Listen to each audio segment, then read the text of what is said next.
Good morning, good morning, good morning! Sa ating mga kababayan, hoy! It's Friday time! Nako alam nyo, medyo medyo oras na naman ang namang ating mga kababayan, bakasyon na naman. Ha? Monday, Wednesday, and Friday. Kaya doon sa ating mga kababayan, nako, eto ang masakit. Ha? Ngayon pong araw hanggang bukas, no? Hanggang bukas, sigurado ko na dadagsa yung mga kababayan natin from province, no, mula sa probinsya hanggang papunta ng Maynila. Kaya kung di po ako nagkakamali, mula Pantalan hanggang terminal ng bus, sigurado mapupuno yan. Ha? Sureball po yan, mapupuno yan. Kung di po ako nagkakamali. Dahil yun na po talaga ang mangyayari niyan eh. Walang ibang mangyayari. Dahil kung di ako magkakamali, ang Lunes, yan na po yung araw ng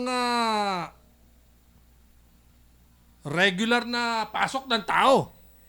Ha?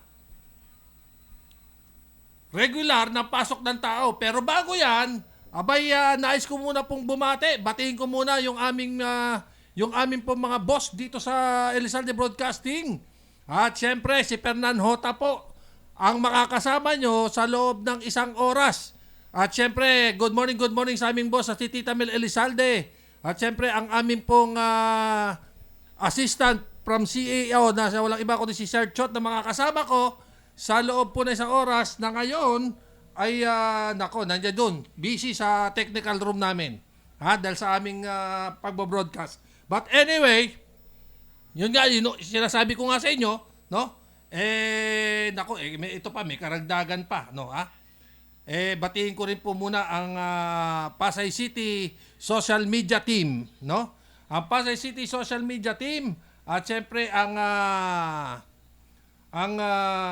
tapat na nagmamahal. Ayun, ang tapat na nagmamahal na walang iba kundi ang ina ng lungsod ng Pasay na walang iba kundi si Mayor Emmy Calixto Rubiano at yung kanyang kapatid na si Congressman Tony Calixto. Ha? Binabati natin ng magandang umaga and good morning. Hindi lang po 'yon, ha? Meron po silang inaano na skill training program. Ha? Yung pang isa noon, yung skill training program na bibigay ng Pasay City. Tignan nyo po yan, antabayanan po ninyo, no, ha? Meron po silang mga skills training. Antabayanan po natin yan. At syempre, doon po sa ating mga kababayan na sinasabi ko nga, si Mark Obuyes. Good morning po, sir. Good morning, Mark. Ha? Good morning. At syempre, good morning din po sa PCSMT. Ayan, ng Pasay City Social Media Team. At syempre, doon sa aming founder na walang iba kundi si Clean Jo Marichua. Ha? Yung aming pong founder. Good morning. At syempre, yun nga, di ba sinasabi ko nga na darating, A5 ngayon, Sir Chot? Tama ba? A5, A8, A9, piyesta ng Quiapo. No, ha? Piyesta ng Quiapo ng Martes. Kaya alam ko na kung hindi ko po ako nagkakamali, ito pong mangyayaring ito, parang magiging holiday. Dahil ang sabi po ng sabi po ni Pangulong Bongbong Marcos, parang gustong gawing holiday. Holiday yung traslasyon, di ba? Gagawing traslasyon, yung ating mga deboto dyan po sa lugar ng Quiapo. yun po yung ating mga sinasabi. But anyway, doon po sa ating mga kababayan, especially doon sa mga deboto, no, yung mga deboto ng Poong Nazareno, wag na ho kayong magsasama ng wag na ho kayong magsasama ng bata, no? Kasi kadalasan yung iba kasi nagsasama pa ng bata alam naman po naman natin na nako isa pa sa mga alalahanin natin 'yan, no? Pero ganun pa man, itong Metro Manila Dagupan, Metro Manila Development Authority, magkakaroon ng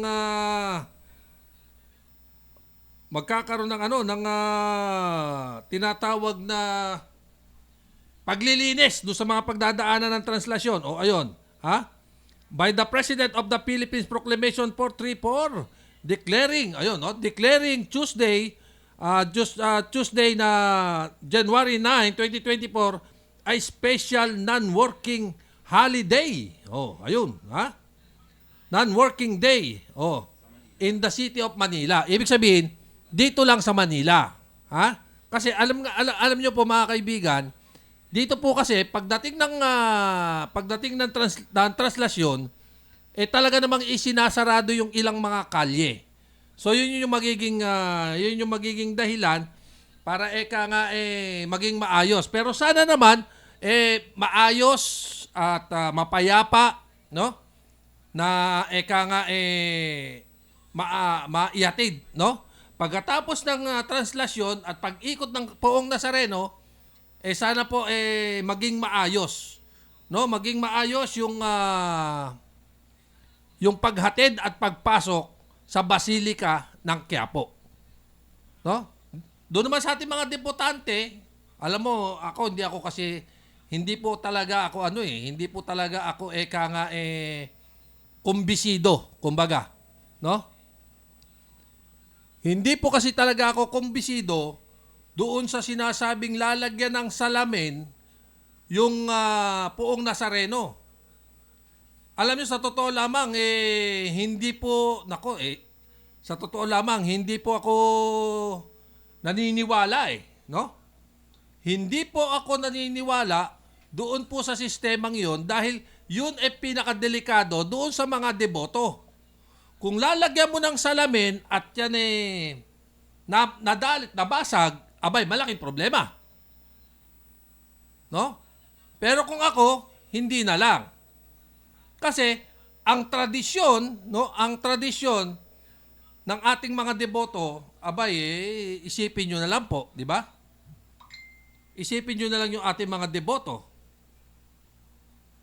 Hindi mapipigilan. Binabati ko si Pogs Angelo Santo Domingo. Ayun, Binabati ko si Pogs Santo Domingo. Nanonood po siya ngayon. At syempre, ang Philippine Online Broadcast Association of Media. Ayun. Nanonood din po sila ngayon. Thank you very much. At maraming salamat. At syempre, si Miss Lara Pontelera is watching. Daya mo, Hindi ka nagyayaya.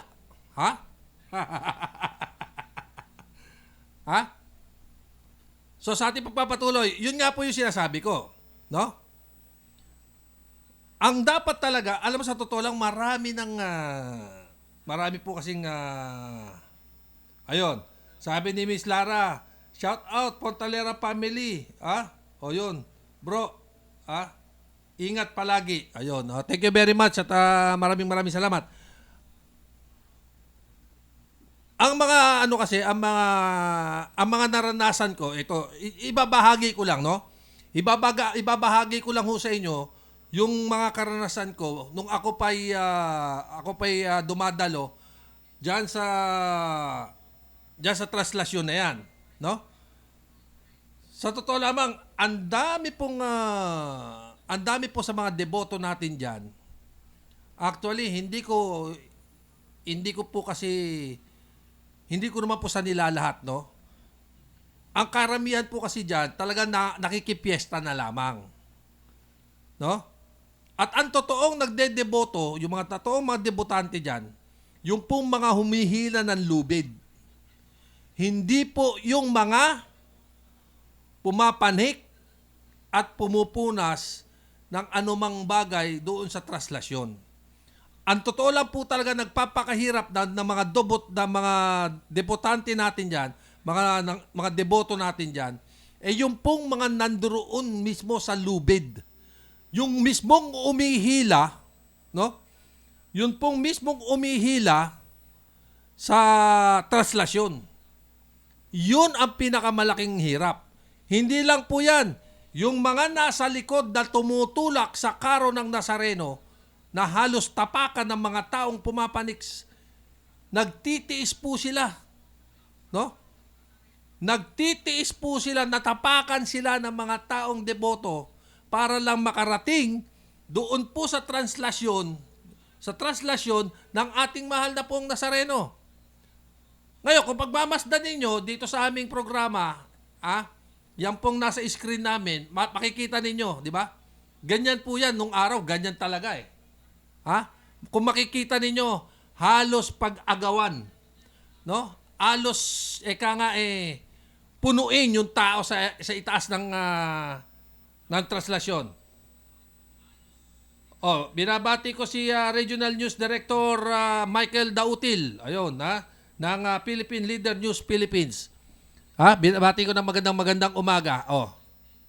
Pagmasdan niyo diyan sa aming tinatalakay ngayon. Kasi dahil sa araw po ng Martes, dahil galing tayo sa pandemya, no? Dahil galing po tayo sa pandemya, natural, masasabik ang mga tao. Di ba? Masasabik ang mga tao na sila'y muling makapanik o makapunas ng anumang panyo doon sa translasyon. Di po ba? Kaya doon sa ating mga kababayan, hindi naman po natin kailangan ng ganun. Sumama po tayo ng matiwasay, sumama tayo mapayapa, 'di ba? Habang naglalakad ang mahal na poong Nazareno, manalangin tayo, hilingin natin sa kanya. Yun po malaking bagay na eh. Malaking bagay na po 'yun. Malaking bagay na po 'yun doon sa mga kababayan natin na deboto. Dahil pag sinabing deboto, yan po yung mga mananampalataya. At yan po yung kusad pumupunta sa Quiapo para doon sa mga kahilingan at mga hinihiling doon sa mahal na poong Nazareno. Kaya nga po kung mapapansin ninyo, no? Kung mapapansin ninyo, halos minsan nababali ang krus, di ba? Minsan umihiwalay yung kamay dahil sa sobrang pagiging deboto para lang makapanik sa andas. Ganun na nangyayari. Pero sana maging maayos, mapayapa, no? Ang magiging prosesyon ng translasyon ng poong Nazareno at maging mapayapa din, no? Mapayapa rin ang pagbalik ng ating Panginoon ng translasyon, no? Ng translasyon sa Basilica de Quiapo. No? Sana maging ganun na lang po. At syempre, pag-uusapan din natin, bentahan. Bentahan diyan sa Bureau of Custom. Bentahan ng bagahe, bentahan ng shipment, bentahan ng container, hindi nyo pa ibenta.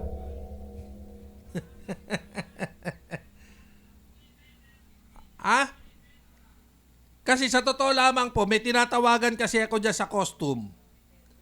Nagre-ring lang pero ayaw sagutin. Diba? Ngayon, ito pong matagal nang nirereklamo na Kabayan Cargo, na mula pa sa Oman, sa Middle East, ito bugok to bugok. Kung tatanungin ninyo, bugok to. Bugok na ahensya to. Itong Kabayang Cargo na to. Bakit kanyo? Bakit kanyo? Dahil, ang unang-unang siste, eto. Kukunin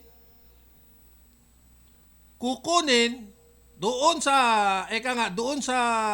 mga OFW natin sa Middle East para dalhin dito sa Pilipinas.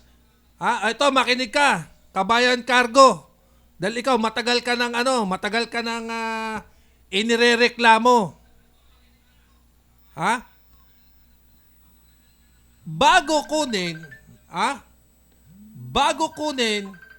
yung nasabing bago kunin yung nasabing cargo, diyan mismo sa Middle East o sa Oman, bayad na yan Bayad na. Ang kailangan lang talaga tatanggapin ng pamilya dito sa Pilipinas. Pero sa totoo lamang, 2021 pa yung mga nagrereklamo sa'yo.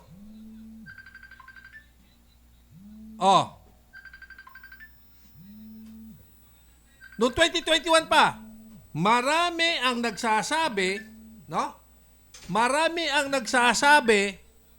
regarding dyan sa sinasabing pagkuha ng mga cargo.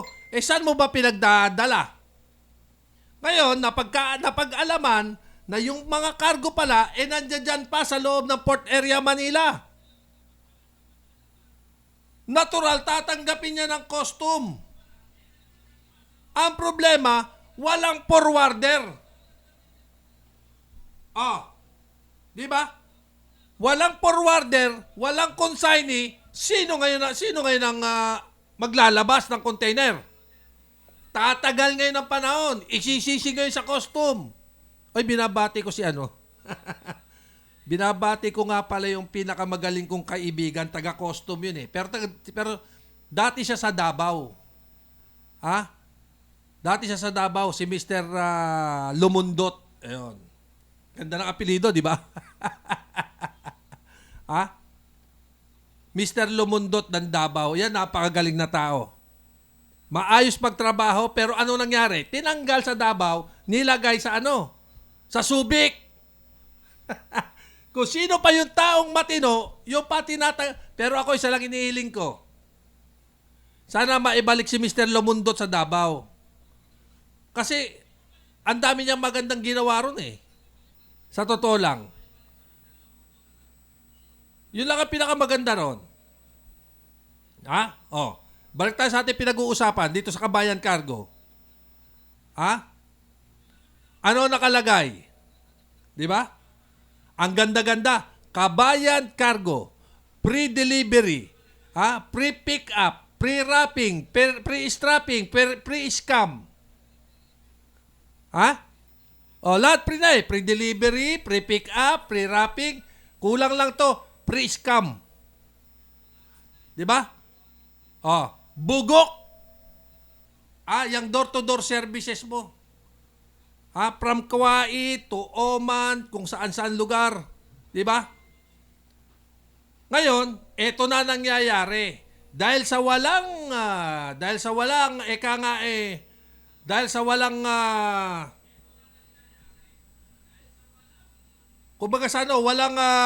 walang consignee at walang nagbabayad sa custom para mailabas yung container, tumatagal ng taon. Ano ang gagawin ngayon ng custom? Di gagawa ng sistema. Di ba? Kasi yung mga cargo, yung mga tsokolate, kung ano-ano pa nilagay ng ating mga kababayan sa kanilang mga kahon, nabubulok doon sa loob ng container. Mr. Kabayang Cargong bugok.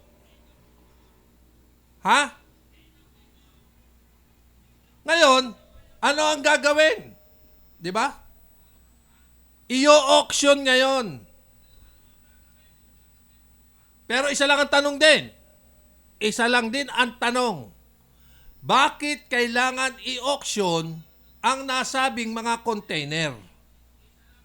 At bakit hindi abulin si Kabayan Cargo para dito sa sistemang ito dahil ang nagpapakahirap mismo ay yung ating mga kababayan na OFW na sinasabing mga bagong bayani.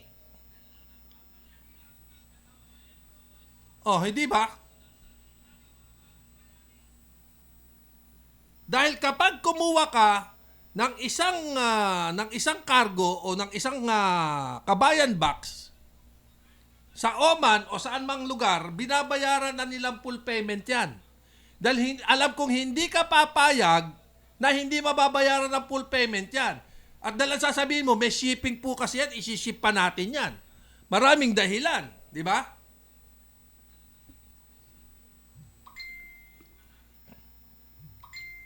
Sa totoo lamang, isi-shipping pa ho yan eh. Ganito kasi ang alaga, ganito alaga. Ngayon, dahil nga sa gusto ng ating mga kababayan, di ba? Na gusto ng ating mga kababayan na mabigyan ng maganda na galing sa ibang bansa, yung kanilang mga pamilya, kinakagat nila yung presyo mo. Ha? Binabati ko yung aking tart. Nanonood po siya ngayon. Binabati ko rin si Lulu at si Ate Yang Yang. Nanonood po sila ngayon at syempre si Jenny Dinoy, si Dindin. Thank you very much for watching at sana kung kayo ay manonood, doon na lang po sa i-type nyo lang yung EB, no? Elizalde Broadcasting sa inyong mga Facebook page para nababasa namin doon mismo dito sa studio yung inyong mga komento. At doon sa ating mga kababayan, kung meron po kayong mga kababayan, meron po kayong mga komento, question sa sistema ng Kabayan Cargo, pwede nyo po kaming kontakin. No? Pwede nyo po kaming tawagan. Pwede nyo rin po kaming i-chat sa aming Facebook account na Elizalde Broadcasting. Kung meron po kayong mga question, no? Sa amin pong landline, meron po kaming 8820-3805. Inuulit ko, meron po kaming 8820-3805. Kung meron po kayong mga katanungan regarding po sa aking tinatalakay namin ngayon. At syempre, meron din po kaming cellphone, no? 09999-710-6898. Inuulit ko, 0999-710-6898. Kung meron lang po kayong mga question, dyan po sa Kabayan Cargo na yan. At kung meron kayong mga reklamo, padala nyo lang po sa amin dito. Ha? Kasi eto na mangyayari. Iimbestigahan. Di ba? Ang tanong, iimbestigahan, bakit kailangan i-auction ang nasabing container? Bakit kailangan ibenta, bakit kailangan ibenta ng 5,000 pesos per box?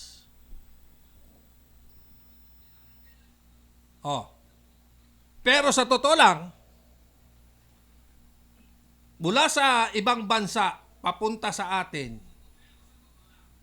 bayad na po yan. Pati shipping fee niya, bayad na. Ngayon, kung debente, kasi ganito siste. Ang container po kasi, no? Ang container po kasi may sukat. Binabati ko si John Andre Ferrer. Si John Ferrer. Yung isa sa ating mga kasama. Good morning and Happy New Year. Meron po kasi mga sukat, may mga sukat-sukat kasi.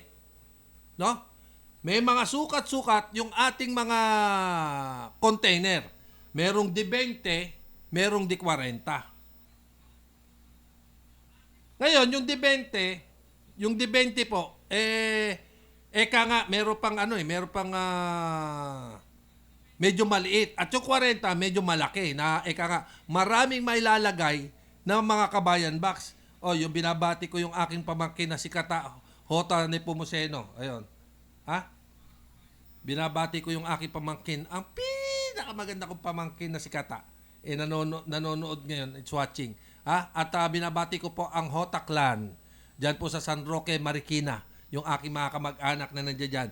At syempre, binabati ko si Angelo Cruz, no? Si Danny Hota, si Glenn, si Ate Susan Hipolito, syempre si Ate Sinaida na nag-birthday kahapon, no? At syempre yung 85 years old na si Ate Elma na eka nga mga eka nga ito, yung hello ko tito ko.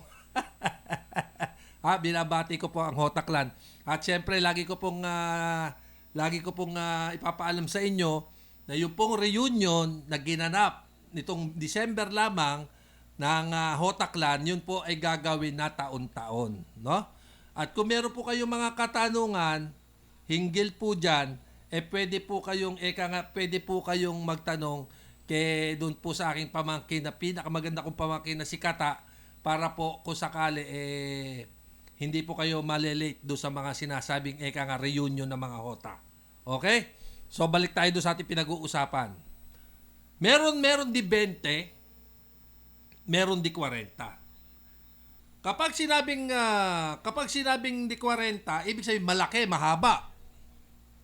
Kapag di 20, maigsi lamang. Kumbaga kalahati nung di 40. So mas marami yung nailalagay doon sa di 40. At yun ang magiging trabaho ng Kabayan Cargo.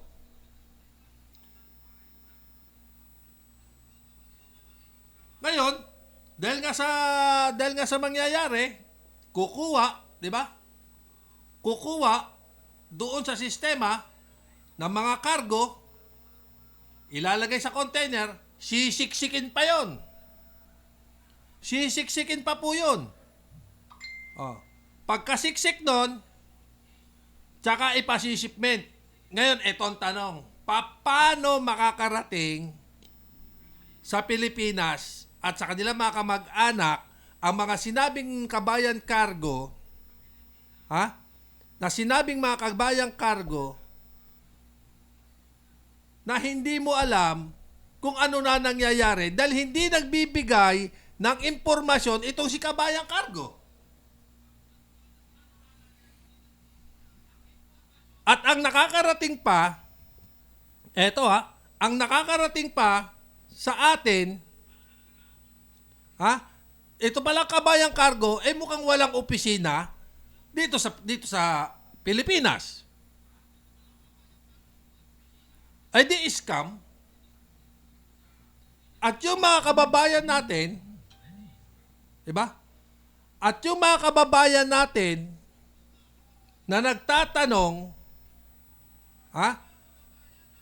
na kung nasaan na yung kanilang mga bagahe, kapag tinanong doon sa mga tinatawag na agent ng Kabayan Cargo, sasabihin nila, nasa Pilipinas na noong 2021 pa.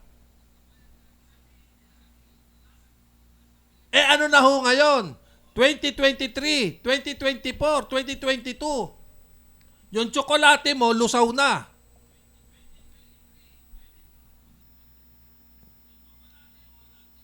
Diba? At kung ano pa merong mga doon, expired na.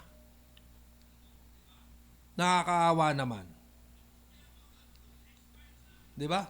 Binabati ko ang ACI Pasig City, DWMA AM 1170 kHz Manila. Ayun. Sa totoo lamang, nakakaawa ang ating mga kababayang OFW dahil sa sistemang ito. At kung sino man po sana ang nakikinig o nanonood ng programang Alerto Balita dito sa Elizalde Broadcasting, isa lang po ang hiling. Isa lang po ang hiling namin, matulungan at matanggap ng ating mga kababayang OFW yung mga box na pinadala nila patungo sa kanilang mga pamilya. At kung totoo naman po na may naiimbestigahan, isa na po ang inyong lingkod na pupunta para lang malaman kung ano ang naging dahilan at kung ano at kung ano ang naging sistema at bakit tumagal sa loob ng Port Area Manila ang nasabing mga container.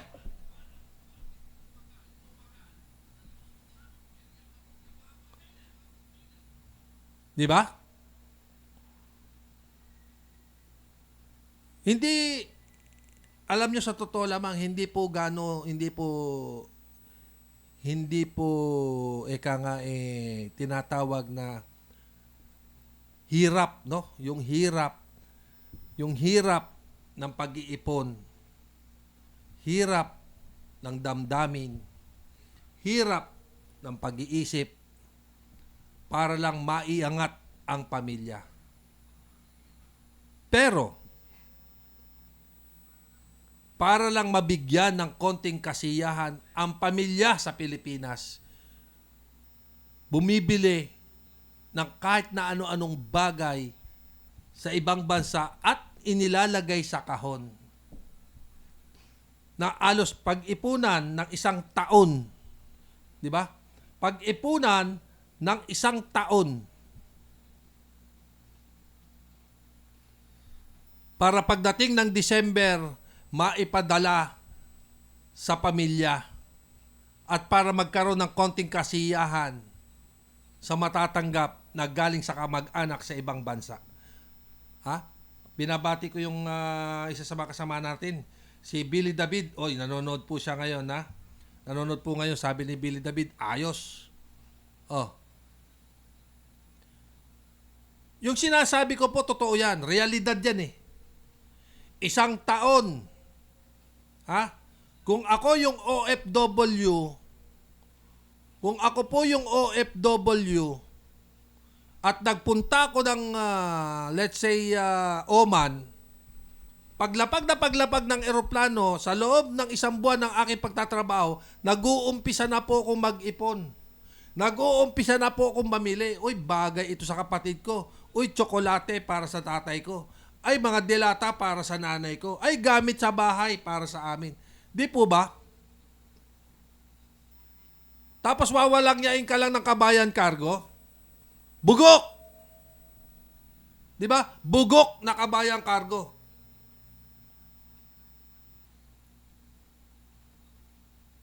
Hindi ko alam kung sinong, nako, alam mo sa totoo lamang,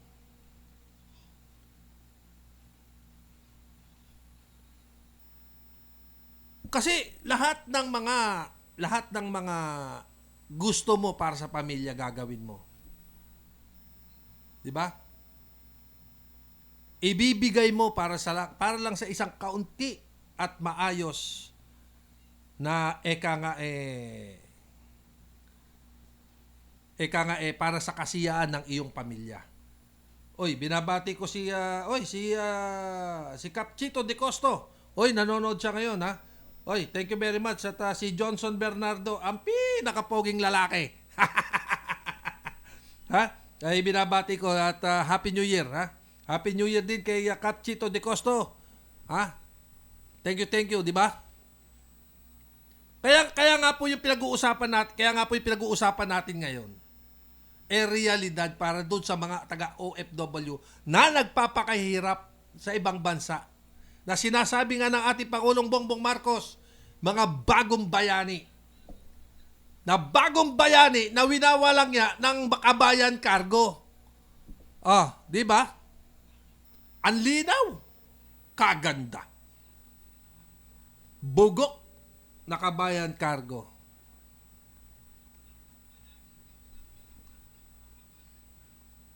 Kaya nga po kung mapapansin ninyo, 'di ba? Kung mapapansin ninyo, minsan may video pa na ginagamit. 'Di ba? Nay, ito po yung sa inyo, nay, ito po yung ano. Tay, ito po yung para sa inyo, ito po yung sa pangakapatid ko, 'di ba? Minsan binibideo pa. Pero pagdating dito sa Pilipinas, problema na. Ngayon, eto na. 'Di ba? Matagal ko na tinatalakay dito sa aking programa itong sistemang ito, ngayon eto na. 'Di ba? Kinakalampag na ng eka nga ng mga network at ng mga eka nga ng mga mabababang media yung sinasabing problema ng mga OFW. Kaya nagpapasalamat po tayo doon sa tumutulong sa atin na si Mr. Jeff Balsa, na ng Jeff OFW OJB. Kung di po ako nagkakamali, na? Kasi siya po yung tumutulong, no? Siya po yung tumutulong sa ating mga kababayan para po doon sa para po doon sa sa Kabayan Cargo. Nakita nyo, ang ganda, di ba? Pre-delivery. Pre-pick up. Ha? Kung wala kang pang-wrapping, pre-wrapping. Kung wala kang pantali, pre-strapping. Di ba? Kaso nga lang, pagbaba, pre-scam. Oh. Di ba? Oh. Kaya nako.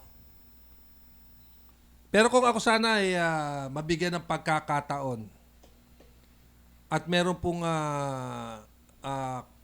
kababayan dyan sa Oman, abay pwede niyo po kaming tawagan. Pwede po kayong makipag-live sa amin dito. Ha?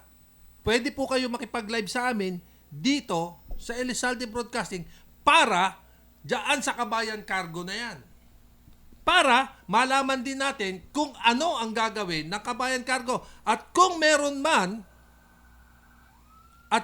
mang nanonood na taga Kabayan Cargo, pwede mo kaming tawagan dito anytime para makapagpaliwanag kayo kung bakit na-auction yung mga kargamento o yung mga bagahe dyan sa loob ng Port Area Melilla na sakop ng Bureau of Customs. At para malaman ng ating mga kababayan, malaman ng ating mga kababayan dyan sa loob ng labas ng bansang Pilipinas na nagpapadala sa inyo kung ano na ang magiging dahilan.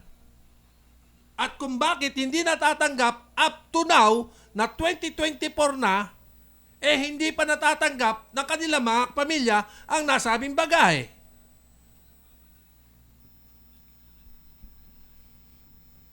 Di ba?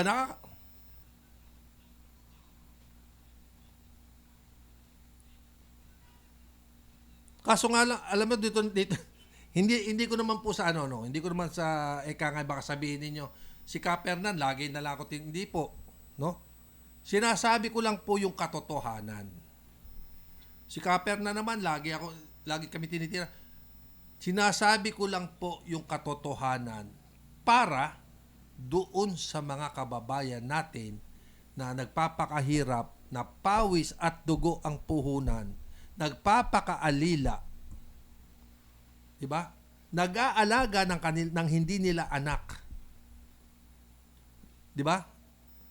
Nag-aasikaso ng hindi nila pamilya para lang mapagbigyan at madalhan, malagyan, magkaroon ng magandang buhay ang mga iniwan nila, no? Ng mga iniwan nila dito sa Pilipinas. Yun po yun. At yun po ang totoo nun. Wala namang ibang gagawin, di ba? Wala namang pong ibang gagawin. Dahil yun lamang, di ba? Yun lamang po ang gagawin ng ating mga kababayan. Yun po ang totoo nun. Wala na pong iba. Kasi, ano pang gagawin?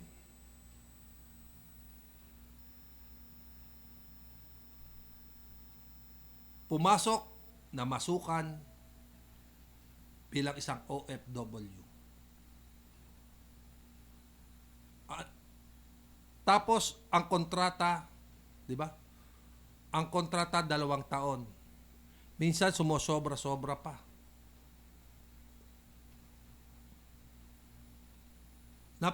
Napakasakit isipin na ganun ang nagiging problema pagdating sa bagahe.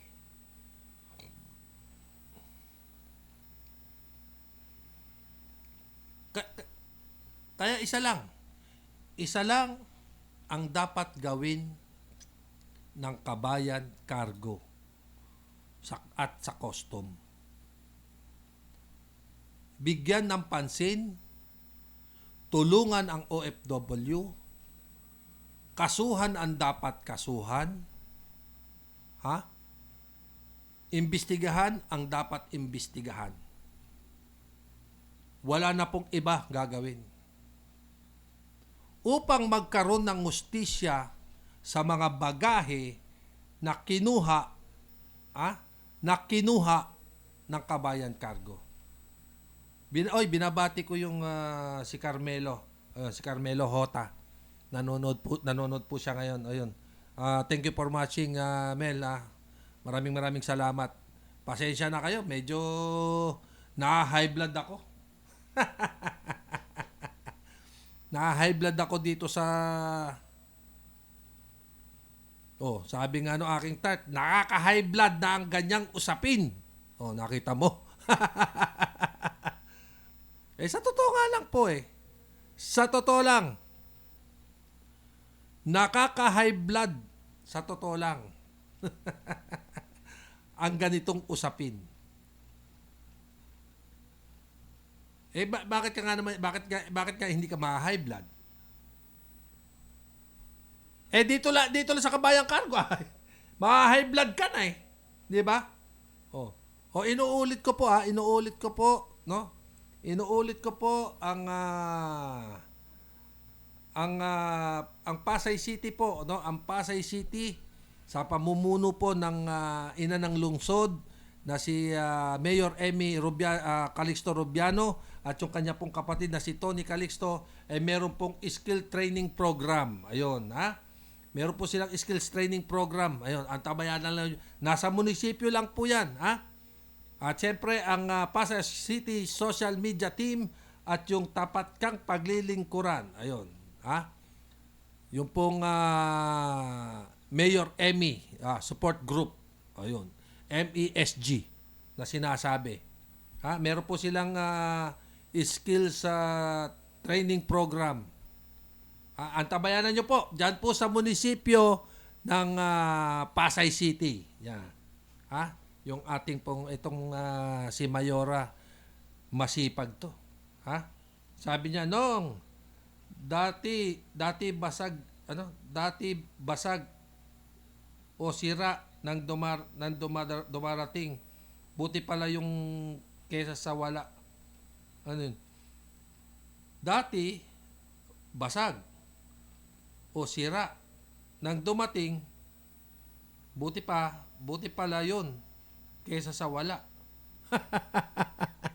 Nakita mo? Di ba? Tinatanggap na nga nila kahit na nabasag na. Basag. Di ba? Sira. Yung mga nasa loob. Paano ba namang hindi masisira? Pinagbabatuhan. Di ba? Kesa nga naman sa wala. Mabuti pa tanggapin, di ba? Sabi ni Johnson. Bakit nga naman kesa nga naman sa wala? Kung ako naman, ganun din mararamdaman ko. Di ba? Kesa naman sa wala, mag-ano na lang ako. Tanggapin ko na lang kahit na may sira-sira na yung aking para lang maibigay. Pero hindi pa rin, di ba? Ay, talaga naman, Kabayan Cargo. Pero sa akin isa lang di ba? Isa lang ang dapat yung gawin. Imbestigahan, di ba? Imbestigahan, kasuhan ang dapat kasuhan, kung sino aman ang nasa likod ng sinasabing mga Kabayan Box na yan, isabay nyo na rin yung Kabayan Cargo at yan pong dyan sa Bureau of Custom, pati ako nagkakamali na sa ginagawa ninyo, Diyan po sa Bureau of Custom, Kung sino man po yung nasa likod ng pagbebenta ng container na yan na puno ng baga na ino-auction, abay imbestigahan nyo na rin. Oy, binabati ko si Marcel Lindoy.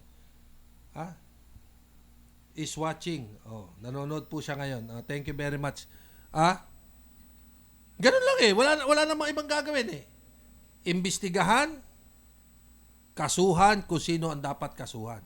Tapos, para magkaroon ng hustisya, yung ating mga kababayang OFW na nagpapadala ng kanilang mga bagahe na hindi natatanggap ng kanilang pamilya dito sa Pilipinas. Pero tinry na po ng inyong lingkod, tinry na po ng inyong lingkod na mabigyan ng pansin itong inaano natin, itong pinag-uusapan natin na Kabayan Cargo. Oy, binabati ko po si Ma'am Tonya. Si Ma'am Tonya Cuneta. Oy, nanonood po siya. Napakagaling nito. Napakagaling nitong konsihal. Isa rin po tong ina ng lungsod ng Pasay. Sa totoo lamang po, napakagaling tong ina at napakagaling na konsihal. Tonya Cuneta. Ayun, nanonood po sila ngayon. Kung di po ako nagkakamali, last term na, no? Last term na ni Ma'am Tonya. Last term na. Pero, syempre, antabayanan natin yung yung papalit sa kanya. Di ba? Malay ninyo kung ano yung na ibibigay ni Ma'am Tonya sa ating mga constituent, sa ating mga kababayan sa Pasay, maibigay din, no, ng kanyang napapalit sa kanya, no? Thank you very much po, ma'am. At syempre, yung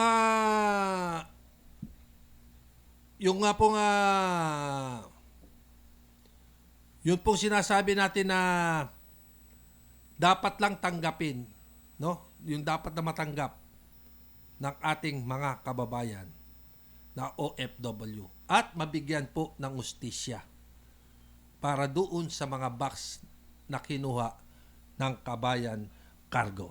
Okay? So, anyway, ang haba nung pinaksa natin na yung Sir Chot. Sa totoo lamang, ang haba nung pinaksa namin, simula sa translasyon hanggang sa Kabayang Cargo, hanggang sa counter, ang haba nung ang haba nung ating Lithuania na yon. Siguro naman magigising na siya noon. Pag hindi pa siya nagising nga noon, abay magmandaluyong ka na. Kapag hindi mo pa inano yon, abay magmandaluyong ka na. Di ba? Dahil sa parang hindi mo na naintindihan yung sinasabi ko. Di ba? Ganun pa man, balik tayo sa parang hindi ako makamove on, sir. Hindi ako makamove on sa Kabayang Cargo na to. Kaya nga sabi ko, kung meron nakikinig na, pwede akong tawagan. Gusto nyo, bigay ko pa yung number ko. Tawagan nyo ako. 0969 311 3392. Kabayan Cargo. Tawagan mo ako. 0969 311 3392. Ano mo sa akin, di ba? Oy. Ito, meron kaming meron kaming ibibigay sa inyong ilang litrato regarding do sa mga balikbayan boxes na pinadala, no? Na pinadala ng ating mga kababayan na OFW.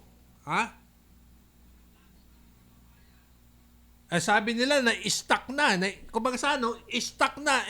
Paano pa yung mga nauna? 'Di ba?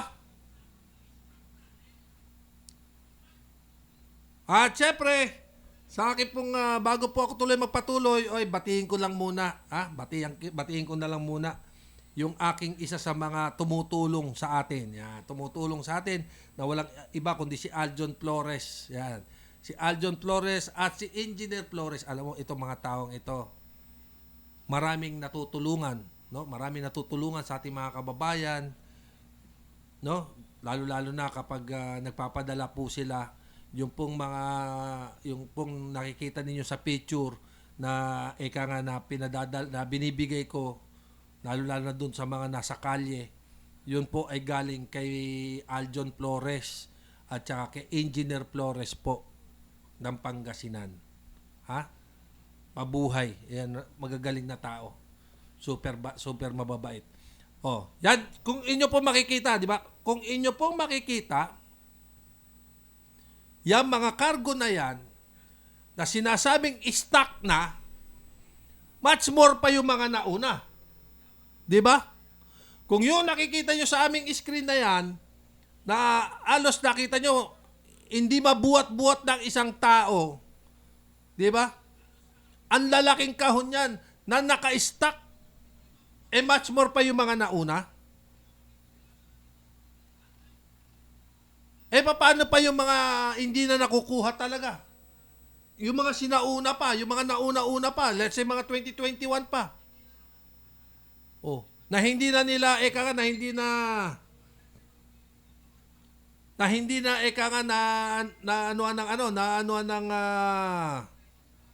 ng Kabayan Cargo na to. Di wala na. Lalo na yung mga nasa ilalim. Talagang bulok na. Di po ba? Kawawa yung ating mga kababayang OFW. Hindi lang po yun. Sana naman mabigyan po sila ng isang masusing sistema, no? At mapansin po sana sila ng ahensya de gobyerno, especially dyan po sa mga pagpapadala ng mga kabayan boxes na yan. Mabigyan po sana sila ng pagkakataon, ng hustisya, para po sa ikabubuti ng kanilang mga cargo. So anyway, sa akin po papatuloy, maraming salamat po, no? Maraming salamat po sa ating mga kababayan, especially doon po sa mga sumubaybay ng Alerto Balita, at syempre doon po sa aking doon po sa Tonel family, yung aking pong partner na si Dens Tonel, na hindi ko po nakasama ngayon, and the Tonel family, maraming salamat, and good morning. At syempre sa lahat po ng mga sumubaybay, especially doon po sa mga taga Pangasinan, kay kay Aljon Flores at kay Engineer Flores, maraming salamat. At syempre sa ating pong technical crew, kay Sir Chot, maraming salamat po. At syempre magkasama-sama po tayo sa araw ng Lunes. Hindi ko na nabigyan tuloy ng pansin yung mga yung mga uuwi, yung mga ating mga kababayan na uuwi, nadadagsa, no? Hindi ko naman, no? So anyway, lagi nyo po tatandaan, especially ang ating pong mga OFW, wag po kayo mawala ng pag-asa, at kumikilos po ang ating ahensya de gobyerno, at kikilos din po yan sa custom, no? Para po malaman natin kung nasaan talaga ang inyong mga boxes. Dito po si Fernan Hota na nagsasabing magandang tanghali at Happy New Year sa ating lahat at sa ating mga kababayan. Magandang tanghali po.